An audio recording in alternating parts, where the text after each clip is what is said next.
കേരള മത്സ്യത്തൊഴിലാളി ക്ഷേമനിധി ബോർഡിൽ അംഗങ്ങളായവർക്ക് പ്രതിമാസം നൽകുന്ന 1600 രൂപ പെൻഷൻ മുടങ്ങിയിട്ട് 4 മാസമാകുന്നു. കൃത്യസമയം മസ്റ്ററിംഗ് ചെയ്യുകയും പെൻഷൻ പുതുക്കുകയും ചെയ്തിട്ടും പെൻഷൻ തുക ലഭിക്കുന്നില്ലെന്നാണ് ഭൂരിഭാഗം പേരുടെയും പരാതി. അംഗങ്ങളിൽ ഭൂരിഭാഗം നിത്യരോഗികളാണ്. ഇവർക്ക് ലഭിക്കേണ്ട മറ്റ് ആനുകൂല്യങ്ങളും ബോർഡ് നൽകുന്നില്ല.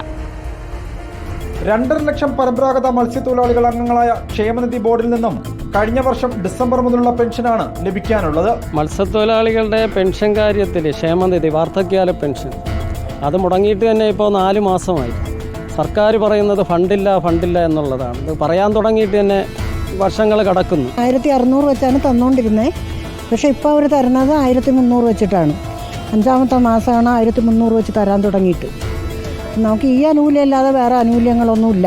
മത്സ്യത്തൊഴിലാളി വിധവകൾക്ക് ലഭിച്ചുകൊണ്ടിരുന്ന പെൻഷനും 6 മാസമായി മുടങ്ങിയിരിക്കുകയാണ്. പെൻഷന് പുറമെ ക്ഷേമനിധി തൊഴിലാളികളുടെ മക്കൾക്ക് ലഭിക്കാനുള്ള സ്കോളർഷിപ്പും കിട്ടാക്കനിയായി മാറി. എൻ്റെ മോൻ്റെ കൊച്ചുങ്ങൾ പഠിച്ചുകൊണ്ടിരിക്കണം. അതുവരെ സംക്രാന്തി പൈസകളൊക്കെ ഒന്നും കിട്ടണില്ല. അതുകളൊക്കെ എഴുതി കൊടുത്തിട്ടുണ്ട്. പക്ഷേ ബാങ്കിൽ ചെന്ന് അതുകളെ നോക്കുന്നുമുണ്ട്. അതൊക്കെ ഒരു പൈസയും കിട്ടണില്ല. മത്സ്യത്തൊഴിലാളികളുടെ മക്കളുടെ വിവിധ ആനുകൂല്യങ്ങൾ, സ്കോളർഷിപ്പുകൾ മുടങ്ങിയിട്ട് 3 വർഷമായി. ഈ ബന്ധപ്പെട്ട ക്ഷേമനിധി ഉദ്യോഗസ്ഥന്മാരുടെ ജോലി എന്താ? അല്ലെങ്കിൽ ഈ വകുപ്പ് എന്തിനാ വെച്ചിരിക്കുന്നത്? ബോർഡ് അംഗങ്ങളിൽ നിന്നും പ്രതിവർഷം 300 രൂപയാണ് അംശാദായം ഈടാക്കുന്നത്. കഴിഞ്ഞ വർഷമാണ് അംശാദായം 2 ഇരട്ടിയായി ബോർഡ് വർദ്ധിപ്പിച്ചത്. ഇതിനു പുറമെ ബോട്ട് ഉടമകൾ രജിസ്ട്രേഷൻ ഫീസിന്റെ നിശ്ചിത തുകയും ക്ഷേമനിധി അടയ്ക്കണം.